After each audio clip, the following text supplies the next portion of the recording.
Okay, we're live. Great. Hello, Dr. Shanai. It's great to have you on the Digital Excellence Pharma Academy. I want to congratulate you because you're the first medical doctor to come on this Digital Excellence Pharma Academy. But I think you've had a very interesting, what should I say, Live. life, yeah, as a clinician and working with some of the hospitals that are like the billboards of Indian healthcare, with Fortis, with Gleneagles, and with Apollo. So tell us a little bit about your journey, and now as an entrepreneur. So our participants would like to know a little bit about you. Well, I'll keep it very brief. Thank you so much, Mr. Stones, for inviting me to your platform. I think it's an incredible place to be in. Thank Uh, you. uh, God has been good. I have been able to see healthcare industry from different angles. So, as a clinician, I was in Irvine Hospital in Maulana Azad Medical College. I'm a critical care specialist and an anesthesiologist. Wow. I headed emergency. I worked there, for different kinds of portfolios. Then I started plateauing. I started getting bored. So I said, "What's next?" So then the world of organization development, leadership development, and finance and management opened Wow. up. Okay. It had nothing to do with healthcare. So I took my certifications. I went out and learned. I came back. It was parallel, and then I realized that healthcare industry in those days was not open to such interventions. Even today, they are a little reticent. So I worked outside healthcare with companies like ITC, Tata Motors, as a consultant, basically on strategy, on leadership development. I then came back to healthcare and worked with Fortis for a brief while as their medical director because they were looking at somebody who understands business, Right. finance, and clinical. Right. That was a short stint, and then I moved on to Apollo. I Okay. worked when I left Apollo. I was the group CEO. I was responsible for gutting Apollo's operations and making them seriously relevant for the current times. So Right. we use technology big time there. Right. And then I worked for some time with Global Gleneagles as one of the directors of the company. Right. After which, I have been a consultant. I advise investment in healthcare. I work with private equity funds to evaluate hospitals and Wow. businesses. I also have my own company which does complete business transformation for hospitals. So complete right Great. from clinical services, finance, everything. So Right. that's a bit of my background. As far as tech is concerned, it's been an interesting journey. I bought my first computer way back when you used to have something it's called a 386. I don't know whether you heard of the machine. Yes. Yes. And we used to have Windows, where you had some Yeah. diskettes and you had to keep putting them in. Right. So I started my fascination with technology then. I wrote the vision document for. So I was involved with the Y2K. I don't know whether you're aware of the Yes. Y2K Yes. thing that Yes. was supposed to Yes. Yes. happen. Yeah. I was part of Delhi government's response for that. Nothing happened. And then I wrote the vision document as part of the team which wrote the vision document for computerization of Delhi government services. It was a long time ago.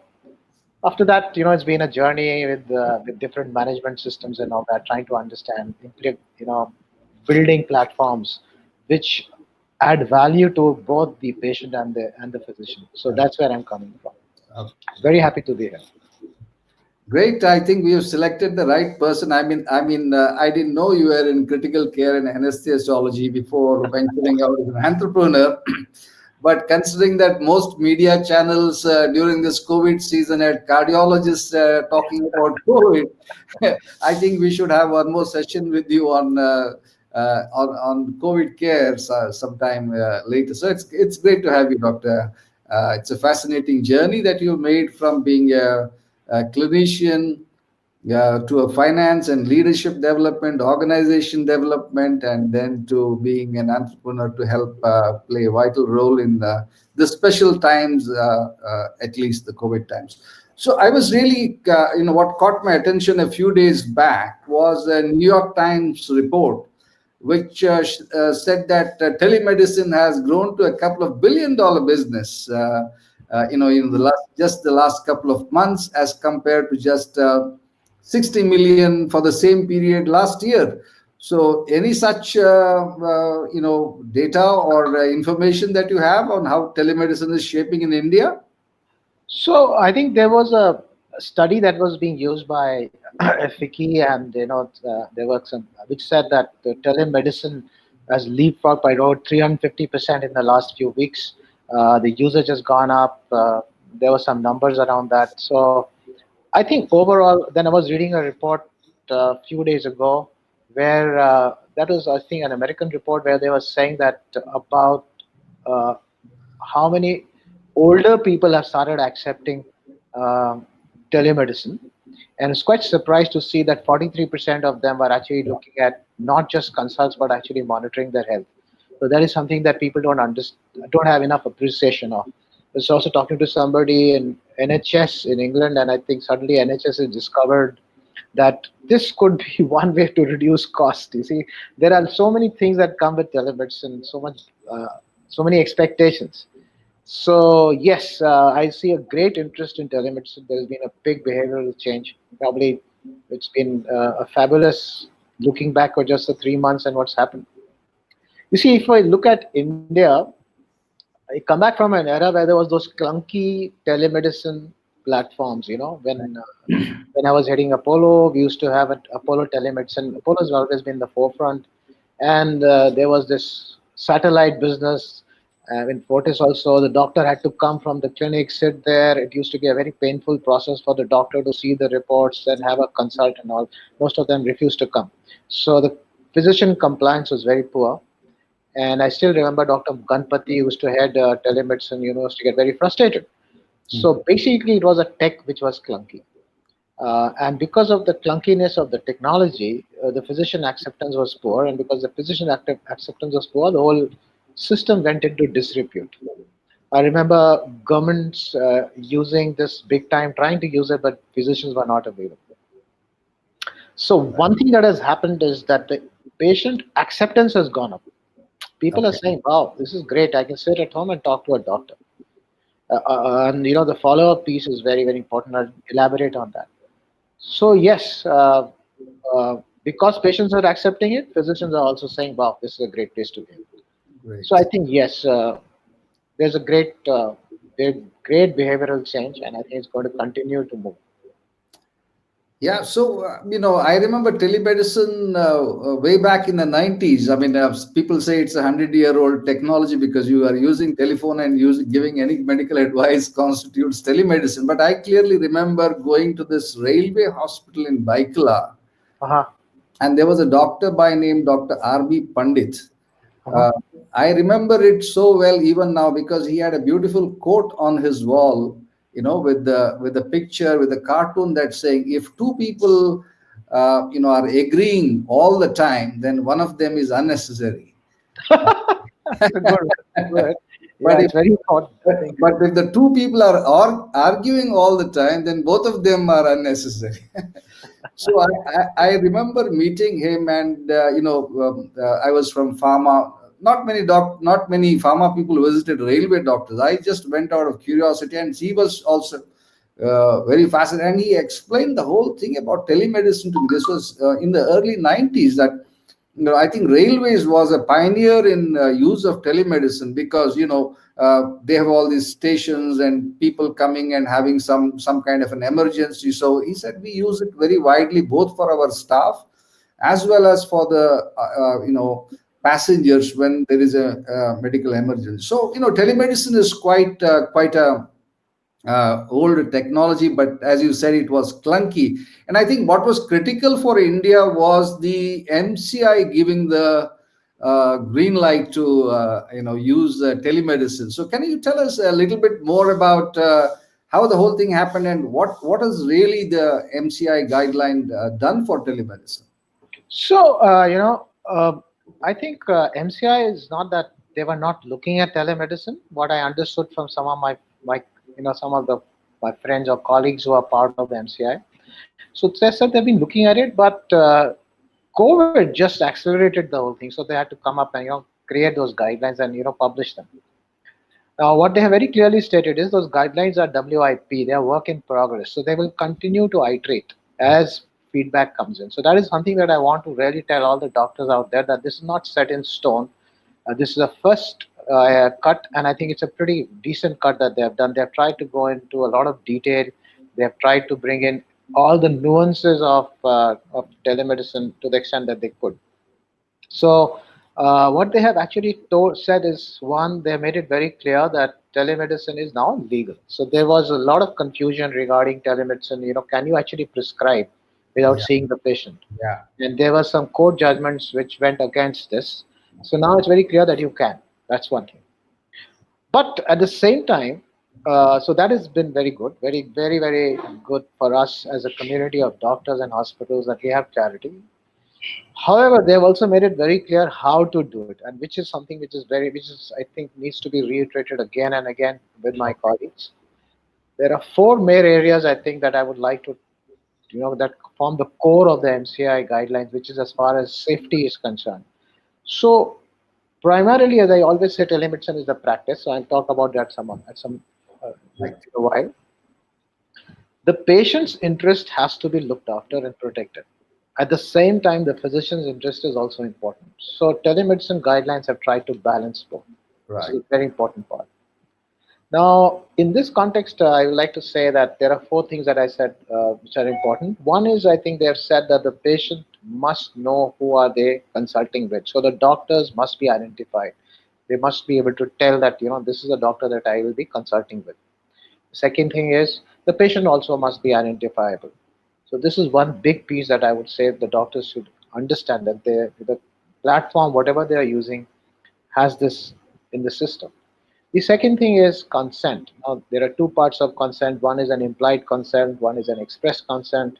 When you say implied consent, when a patient generates a telemedicine consult, then it is assumed that there is going to be an implied consent. It is the same thing as somebody walking into my OPD. There is no consent taken because it's an implied consent. Implied consent. Yeah. But in case the doctor or some other party is initiating it, then it's express consent. So then you need to take consent. And you need to take consent and record it. This is Right. very clear. I have a small suggestion to my colleagues here. My suggestion is record consent in material, whether it's a patient, initiating it, or whether it is the doctor or whatever. And ultimately, consent is a very critical part of everything, and you must record it properly. The patient must be told that there are limitations to a teleconsult, which is very important, which is that you will not be physically examined. The Yes. advice will be given on the basis of the reports and your previous prescription and your current condition and Right. whatever I can tell. The third piece is prescription. Now, prescriptions have to be legal. There is no way you can, write an illegal prescription. Now, there are laws that talk about what a legal prescription is, which is under the Drugs Act, and then of course the MCI guidelines. So, if the prescription has to have the doctor's name, you know, their their qualifications, their contact numbers, the Oh, patient should be identified, signature should be there, provisional diagnosis is important, and what you can write there is also been, to some extent defined in the MCI guidelines. So prescription is critical. right. And last but not the least is MCI has made it very clear you must maintain all the records, which means the record keeping is even more stringent than you would do in a physical consult. So all the records of the logs, the X-rays, the blood test reports, your previous prescriptions, the prescription that you wrote, everything should be available to you, and when asked for, should be producible in a court of law. So these are four things that have come up, which have been very clearly defined by the MCI. MCI has not prescribed what to use and what not to use, but they've said this is critical. Right. So you would say that these are the four or some of the key elements of telemedicine. Absolutely. For and now again, the telemedicine is a very broad term. Yeah. And so a lot of people believe telemedicine and teleconsultation is almost synonymous. It is not so. True. Teleconsultation is just one part of the whole umbrella of telemedicine. Right. It is something that I would like to talk about later in Sure. this time. Sure. So that's what the MCI has done. It's critically, I mean, it's clarified, it's legal, so you're protected. Number two, it's also told you how to practice. Now, if doctors continue to violate, now they can be in trouble because MCI said it in black and white. This is how you should do, and if you don't do it, then there's no defense. Right. So that's what I would like to say. Right. So that's very interesting that you made this. That we tend to think that teleconsult equals telemedicine.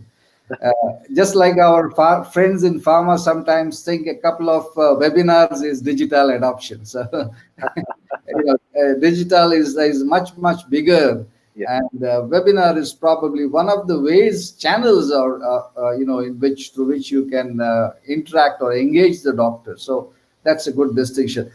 So since this is something new, not only for maybe for the some of the doctors they would have done parts of it, but what about the patient, Dr. Shana? It's just how can telemedicine, including teleconsult, be made patient friendly, so that he doesn't feel, I mean, we are all used to the touch and feel factor. Although in today's time, I think for the last 4 months, everything has been in the virtual world. But still, I would say that for somebody who's in pain or somebody who's in distress, what are the ways in which telemedicine can be made more user friendly or patient friendly?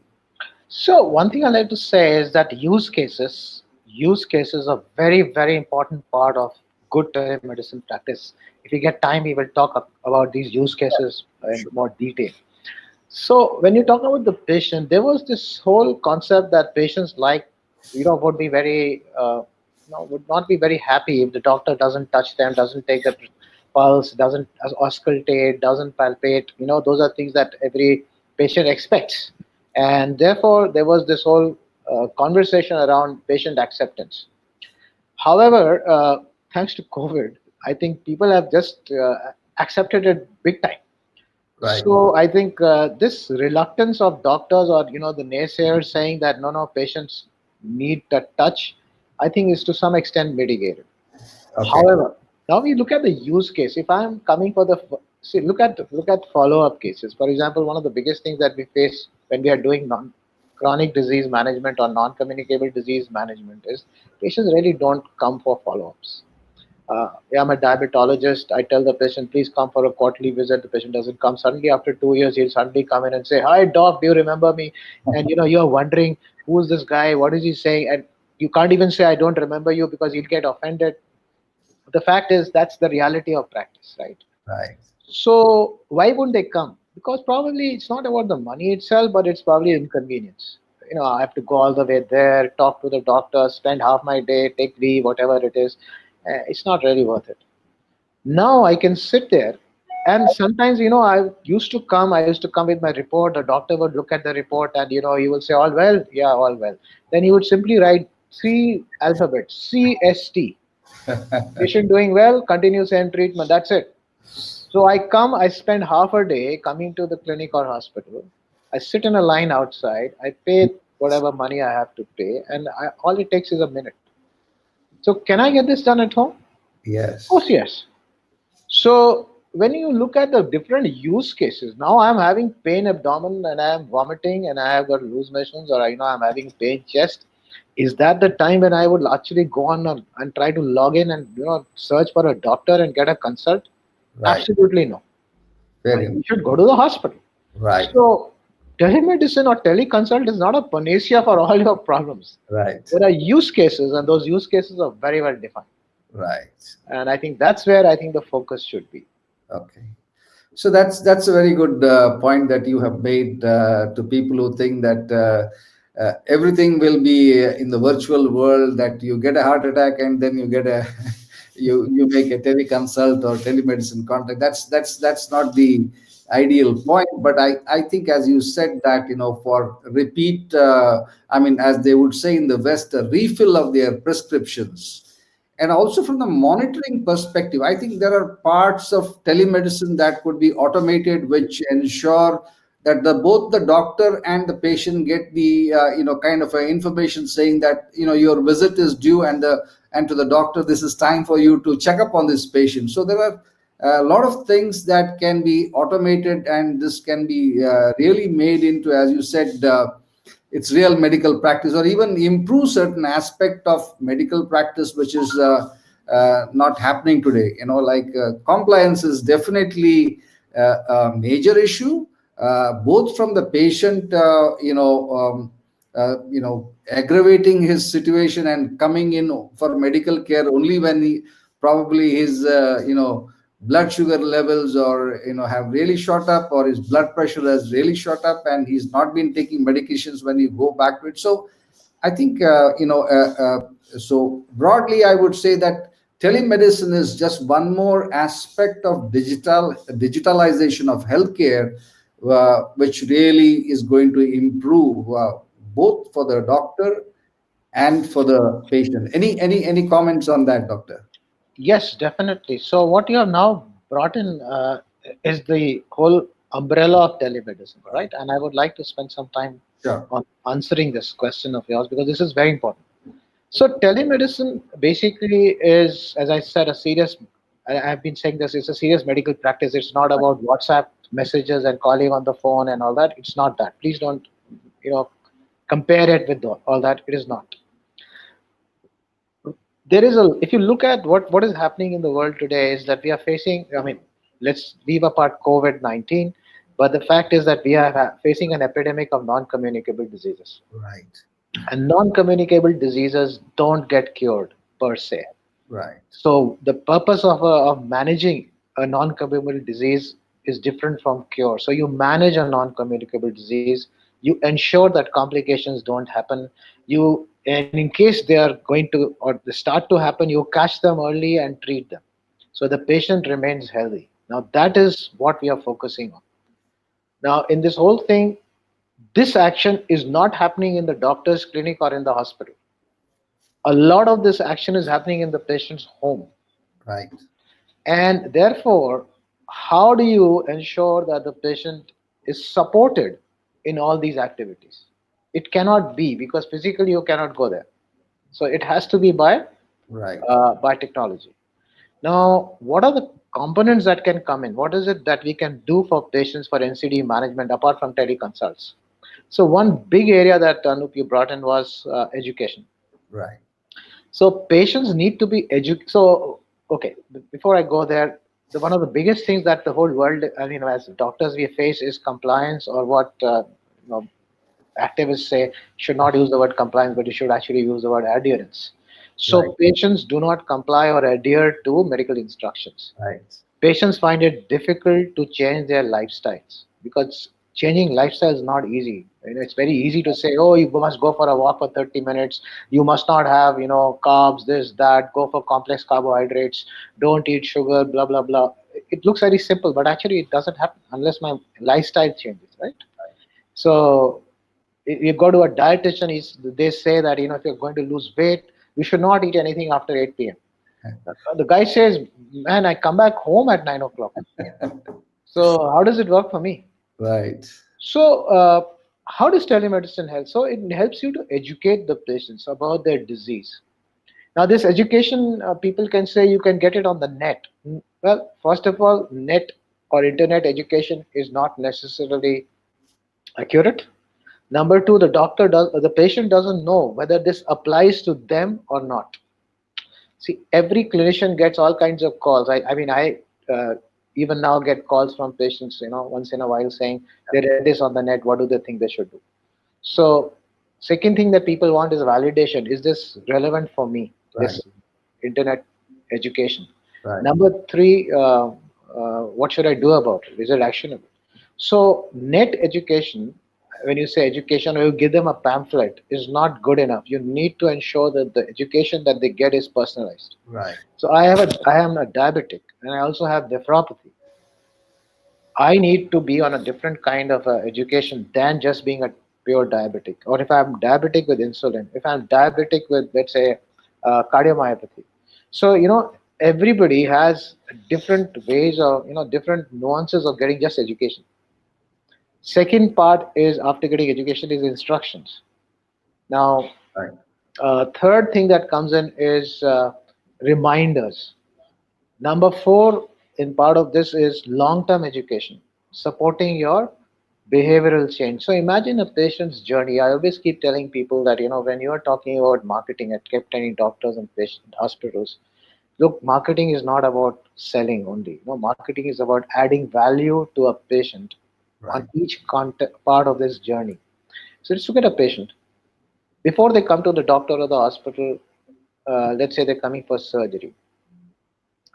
They started for surgery. I'm supposed to go for my, let's say my lab colleague tomorrow. I need to stop aspirin 10 days before. Right. So sometimes I forget, and then on the day of surgery, I find that, oh, I've still been taking aspirin.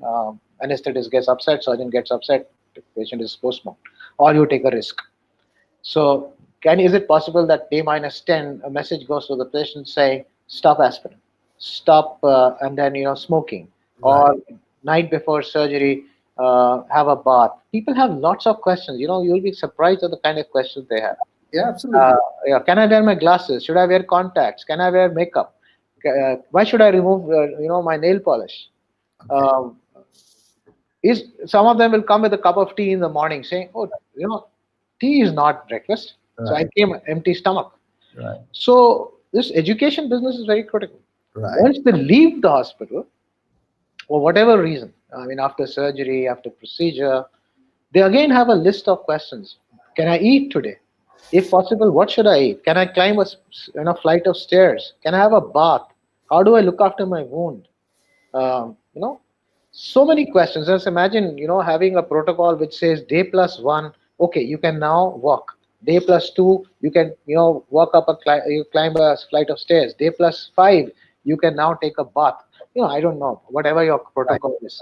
Right. Imagine that kind of, that is telemedicine. And imagine that going to the patient, then sending them a reminder.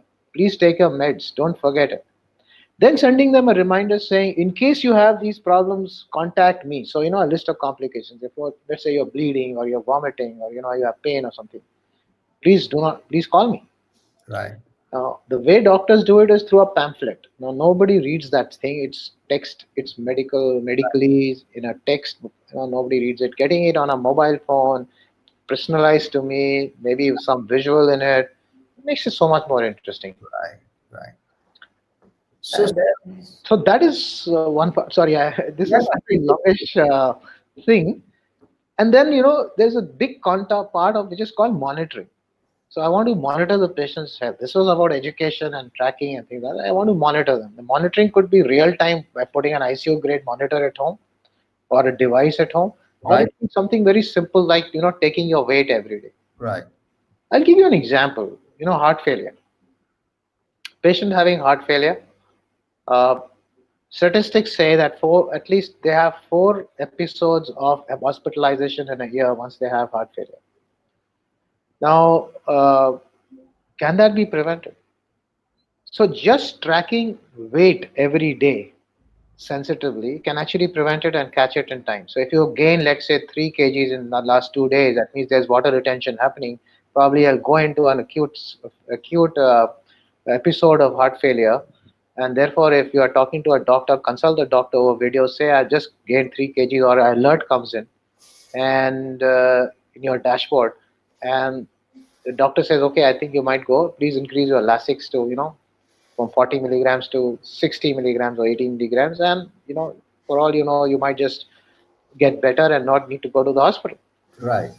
So these are powerful methods by which we add value to a patient's clinical outcomes, which is critical. So in this whole concept now, teleconsult becomes just very small piece. Oh, yeah. So great. So from adherence to education, it looks to me that as you rightly said, searching the nobody likes. Most doctors don't like a Google savvy patient who comes with Google information. In fact, I have seen doctors putting out on the posters saying that if you have already consulted Google, then you can look for another place. Or you get charged double. Whatever. So I think this is an ideal way where he can actually personalize his treatment. So therefore his engagement level goes up with the patient, and therefore the experience for the patient is a much better one, and that leads to a natural outcome is that he's unlikely to change the doctor, because today attrition, I say, just affects everything. It affects companies in terms of employees. It affects patients also. There's a level of attrition. So Actually, this is a system that can keep the engagement, especially when it comes to NCDs, where it's a lifelong management rather than as you said, curing it.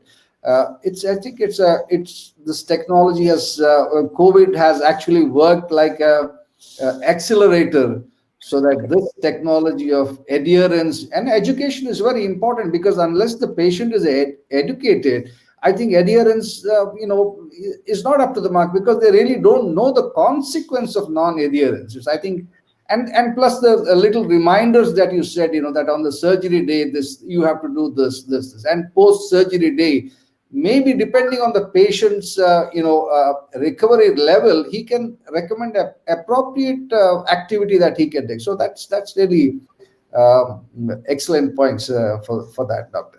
Now, coming to the most interesting point, I think, in many ways, technology initially comes, like a game, or a mobile phone that all of us were fancying, but eventually it disrupts the very business models, and that's, I think, where it really makes an impact. Like, I lived in Bombay for many years, Mumbai now, and getting a cab or an auto was a very difficult proposition, and you have to ask that couple of people, and then again you don't know if he is assessing you are from Bangalore, so by the way you speak Hindi he makes out, and then he takes you for a ride, or he whatever.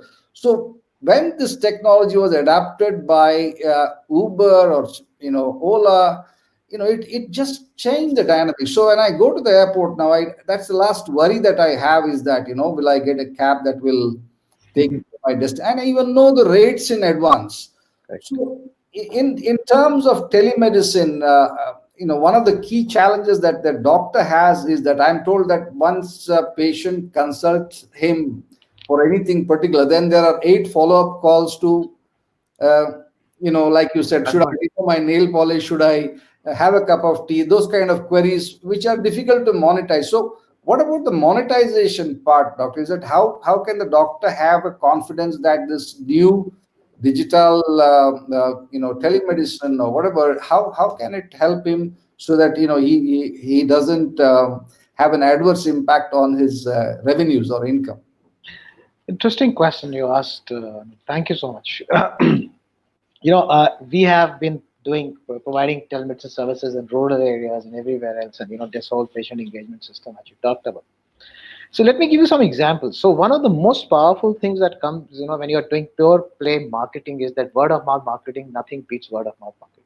So if you're doing healthcare marketing, one big part is word of mouth marketing. The other big part is patient reviews or whatever, patient testimonials. They work. And why? Because they are supposed to create that faith and trust. Because healthcare marketing, as with any other marketing, is to develop trust. Now, when the doctors, no, doctors have limited time, right? They only have 8 to 10 or 12 hours to spend with the patients. I'm just saying 12 hours, that's a lot of time, but let's assume that you're a very busy doctor. How much time can you give to each patient individually, and then their questions, and so many things that people want to ask or want to be engaged with. But you said rightly, if I'm able to create this powerful engagement with the patient using a telemedicine solution, and this whole telemedicine piece, I actually build my practice, because I will get more patients. Why? Because this patient is going to tell 20 others, wow, my doctor sends me, so many things. He's so much concerned about me. He sends me reminders. He sends me education. He sends me in very nice ways. He's constantly in touch with me. He actually cares for me. Now that itself is a big, powerful, let's say, differentiator between you and the rest of the doctors. That's Right. one big piece. The second thing is the convenience. I can actually book a teleconsult and talk to a doctor, uh, whenever I want to, if I need to. I don't have to come all the way to the hospital. And some of these patients come from outside town. So what better? So actually, it's a very powerful tool to create what we don't understand in healthcare is lifetime value of a patient. So if I ask a doctor or any even hospital management marketing people, what's the lifetime value of a patient for you? Most of them have no clue. They never calculated.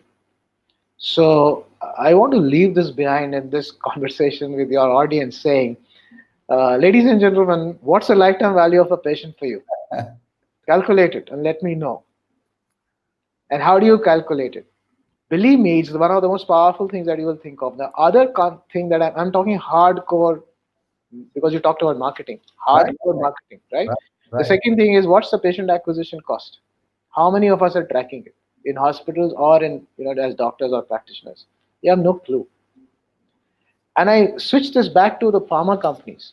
So when I look at pharma, I'm sure you track all this, right? Yes, yes, yes. But how many of you have any solution for long time for extracting lifetime value of a patient? Nothing, nothing, So really. your patient acquisition cost, I'm sure you definitely are tracking, Yeah. right?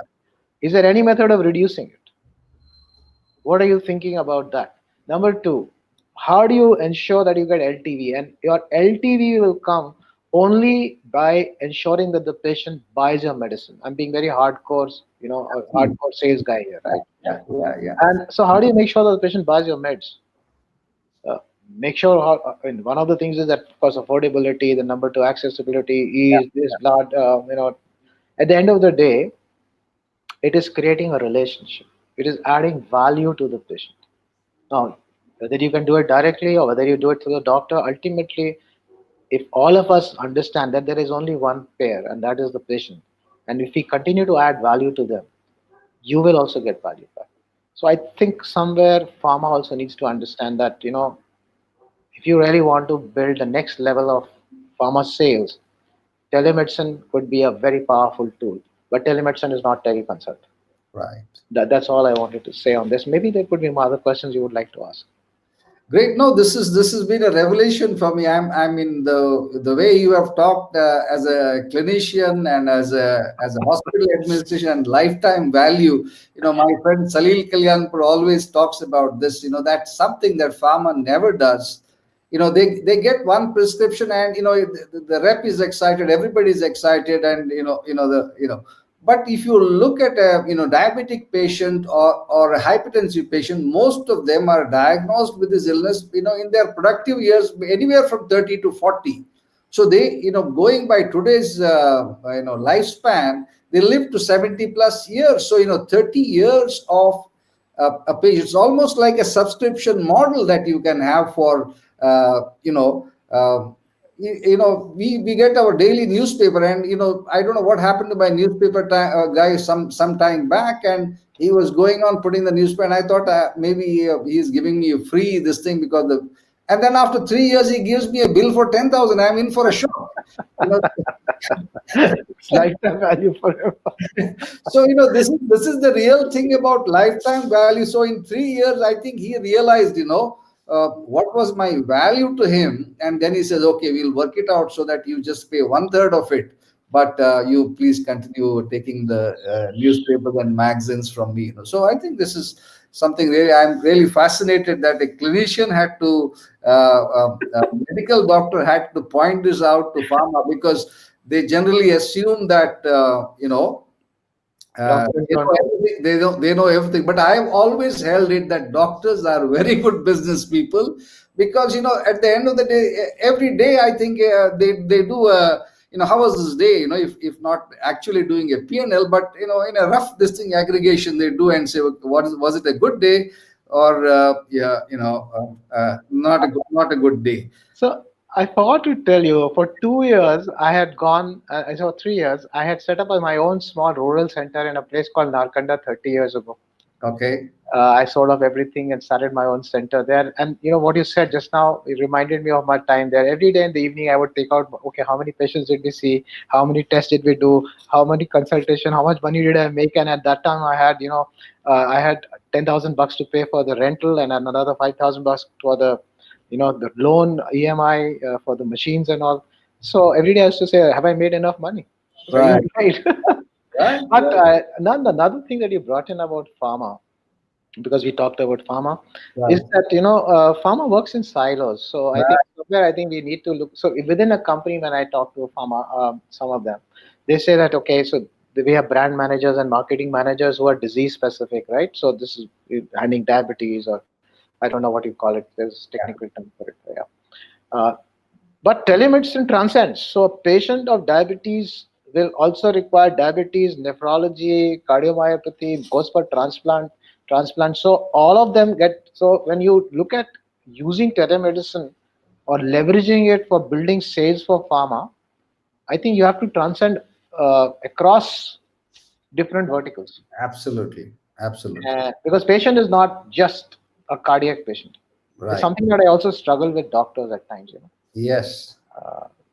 because a cardiologist wants a specific kind of telemedicine solution, and that will not work for an off eye guy. So I was talking to NHS Scotland. They wanted an eye solution. I said, look, boss, I mean, we can create an eye solution for you, but at the end of the day, patients have they've got more, they have a body apart from eyes. Yes. So then what happens? So I think we have to evolve this whole thinking regarding telemedicine. Now, there is a lot that we can talk about business models here. Sure. I mean, it's very interesting. I'm definitely going to call you for more questions because you seem to have an intrinsic understanding.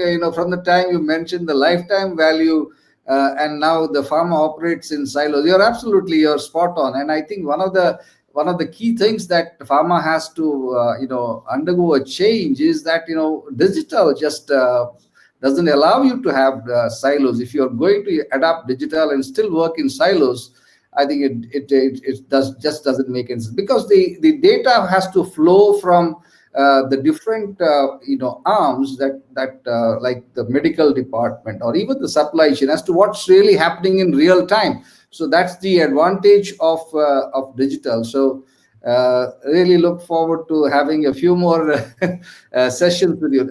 I Let me think, yeah, go on. Yeah, please go ahead, doctor. No. What I was saying was that when you ask the question about adaptation of or adoption of telemedicine in real life, what I'm trying to say there is that it's the business models that will drive this change.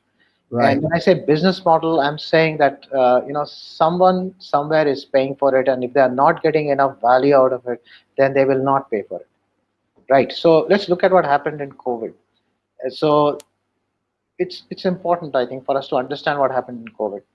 So suddenly, all doctors were asked to close their clinics, hospitals were closed. Right, no patients coming in, no consultation, no revenue, zero. Then they suddenly discovered telemedicine. Oh my gosh, this is something that can really, really, it's a magic wand.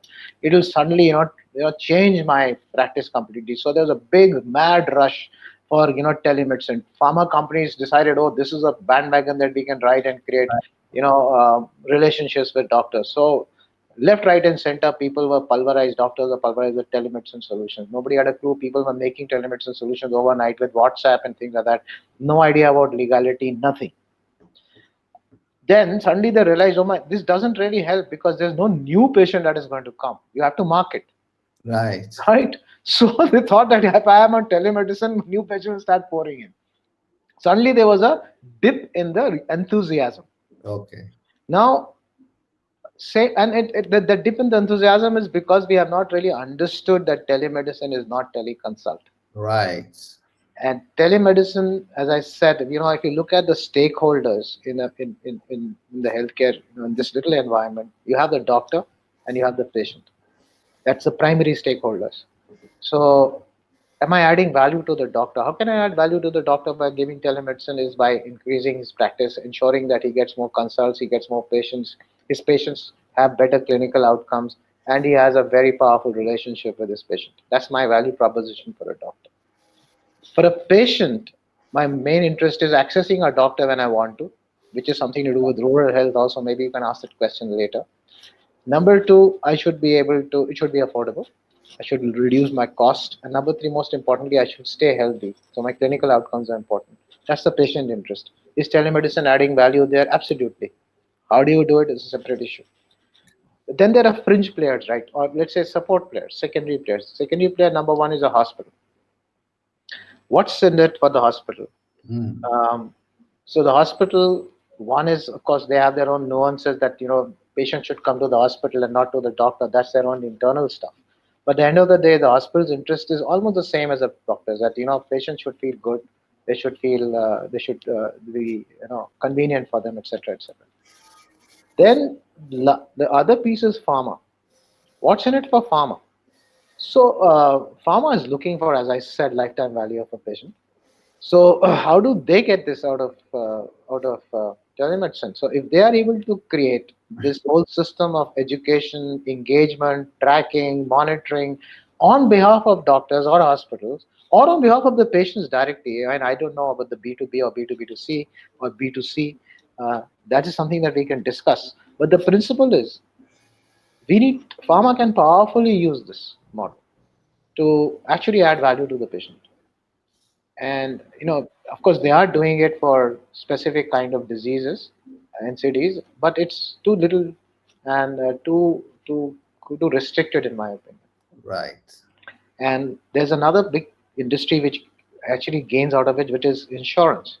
Now, Right. insurance works only on one thing: one, my claim ratios, right? So my claim ratios need to be less as as possible. And for me to reduce claim ratios is to ensure that my patients or the insurers, the insured should actually be not be going to hospital, not fall sick. So it's in their interest to ensure that patients stay healthy. What Right. better method Yeah. than to monitor, maintain, educate, and support their healthy lifestyles? So, we have to start thinking out of the box. It's not teleconsult alone. Right.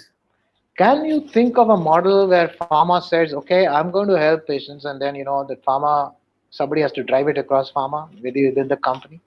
And is it possible for pharma to talk with insurance? They have Right. a similar kind of interest Right. and create a bigger piece. In all this, technology. Right. Now, the tech companies have got no stake in healthcare delivery, although they claim to be there. Right. Unfortunately, what has happened in the US for telemedicine is that instead of healthcare driving telemedicine adoption, uh, technology tried to drive it. Right. And technology is definitely not going to help drive this telemedicine at all. It will have to be healthcare. Technology for me is just a tool. It's like a stethoscope, it's like a laparoscope. The laparoscope doesn't tell me as a surgeon how to operate. So technology should actually adapt to what is happening in the healthcare and then make it easy for people to use telemedicine. Right. So I don't know. Yeah, it's a great discussion. I think you are given a kind of a 360-degree view of what telemedicine is, and I think you have gone even beyond saying that it's serious medical practice. I think it is serious business management as well, because it is helping the doctor to manage his patients better. If he manages patient better, if there's a greater amount of patient satisfaction, there's not only retention, but as you said, the most important way medical practice gains new patients is by word of mouth. And he talks about it, maybe he tweets about it, maybe he posts it on social media and says, hey, I found a great doctor. Because I see that in my local community, I'm on a separate page, Facebook page, and I often see posts is that I'm having this ailment. Anybody knows who's a good doctor in this space? So doctors are not aware of this, the external things that's driving their business. That patient initiated steps are there, and I think digital and telemedicine, which is a part of it, can be a very powerful tool for doctors to benefit from this. And the other very important thing you mentioned is that I think the person who really wants you to stay well now is the insurance company. Always. And so I think they have a huge stake, and pharma needs to work on creating an ecosystem. That's what Salil Priyanpur, our digital specialist, always says, is that it's about creating an ecosystem and the ability to form uncommon partnerships. In the traditional sense, we may not look at that, but because technology is enabling you to do that, I think it makes a lot of sense, at least to have a discussion with these different stakeholders like insurance companies, is to see what is it that they are looking for and everything centered around the benefit of the patient, because if the patient stays healthy, he adheres to the treatment, pharma benefits, the doctor benefits, the insurance company benefits. So it's a great learning, doctor. I'll quickly take one of our audience questions, doctor. There is Jagajeevan Kulkarni, who's asking us that what is the biggest question in my mind is that telemedicine is only limited to metro or bigger city. What about rural India? Still, there's a lot more people who are not technology friendly. I think you already touched in a way. It would be great if you can amplify on that. Definitely. I think so. As a company, we were running 2025 rural centers, and I have had interactions with other people who have run to rural centers. I think telemedicine can be a huge game changer as far as rural India is concerned. How and why, I'll tell you. So one thing that we think is that our rural people are not tech savvy. Believe me, they are. They are all on Facebook. They are all on WhatsApp. Right. So that's one. Number two, people believe that they are not smart enough to understand, this whole telemedicine business. Believe me, they are smarter than you and I. Hmm. Number two, because I've seen it. Number three, their acceptance is very high. Now the only problem that happens is that the net speed is limited. Number one. Yeah. Number two, they still want to come to a place where they can actually have a physical somebody to help them set it all up. Right. So yes, imagine a rural center, imagine a general practitioner, imagine a doctor sitting in a small town, and they have a clinic, and they say, today I can give you cardiology referrals from here, and I can connect you to cardiologists in, let's say, Chennai or Delhi or whatever. I have a connect there. And if the patients come to them, they help them, with their reports, they upload them. The doctor has a consult, takes out a printout, gives it to them, and the doctor here actually does even the physical examination. So that is something that is so powerful that can be used for rural health. Second is, in case there is no doctor, you can train ashas to Right. do this, right? You can have devices which can do it. So this is one part as far as rural is concerned. It's now a matter of having the will and the money to actually do it. Right. I mean, we have done it. Now it's a matter of how to do it. And somebody has to go there and say, okay, let me start 50 centers, 100 centers. We even have business models around it. The second piece that I would like to talk about is something that is really, really interesting. There is this company which does ECGs, right? Right. So what they did is, you can do fancy stuff with ECG and you can do some really basic stuff. So they have this guy on a motorcycle who takes a ECG machine and he goes to a village and then he does, some $50 or something or $25 he does ECGs. And then you upload these ECGs and there is a cardiologist sitting at the back end and he looks at all the ECGs and says, okay, these ones are, having some, findings. Can you ask the patient to come to the hospital? Helps the hospital to get patients, and there's a chap with ECG on a bike. Can you imagine this? It's working. It does very well.